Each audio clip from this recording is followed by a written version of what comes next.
আরে এটা কি হচ্ছে? পানির কল দিয়ে এরকম কালো পানি বের হচ্ছে কেন? এই তো বাচ্চা, তোকে ধরে ফেলেছি। এই অক্টোপাস, আমি আবার কি করেছি? তুমি আমাকে ধরলে কেন?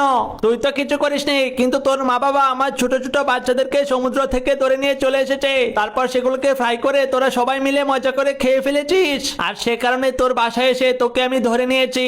তোকে নিয়ে এখন আমি চলে যাব।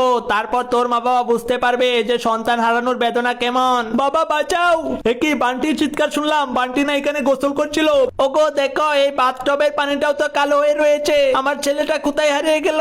হ্যালো পুলিশ স্টেশন, আমার ছেলে বান্টি হঠাৎ ঘর থেকে উধাও হয়ে গিয়েছে। আপনারা জলদি একটু আসুন তো। এই অক্টোপাস, তোমরা প্লিজ আমার কোনো ক্ষতি করো না। হ্যাঁ, তোর কোনো ক্ষতি করব না। তাহলে তোর মা বাবাকে এখানে আসতে বল, তাহলে তোকে ছেড়ে দেবো। বন্ধুরা সবাই লাইক সাবস্ক্রাইব করে দাও, তাহলে আমি এই অক্টোপাসের হাত থেকে বাঁচতে পারবো।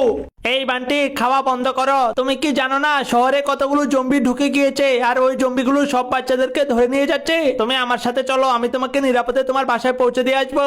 একই জিমি, তুমিও এখানে বসে আছো? ওইদিকে জম্বিরা এসে তো সব বাচ্চাদেরকে ধরে নিয়ে যাচ্ছে। তুমিও আমার সাথে আসো, তোমাকে তোমার বাসায় পৌঁছে দিয়ে আসি। জলদি করে এবার গাড়িতে উঠো। এই যে শেয়াল আন্টি, এটা আপনি আপনাদেরকে কোথায় নিয়ে যাচ্ছেন? এই রাস্তাটা তো আমাদের বাড়ির রাস্তা নয়। ওরে বোকা বাচ্চারা, আমি তো তোদেরকে মিথ্যা কথা বলে আমার কবলে নিয়ে এসেছি। আমি তোদেরকে ধরে নিয়ে বনের রাজা সিংহর কাছে নিয়ে যাচ্ছি। ওখানে গেলে বুঝতে পারবি। হা হা হা। আরে এটা কি হলো? বন্ধুরা আমাদেরকে বাঁচাতে সবাই লাইক সাবস্ক্রাইব করে দাও।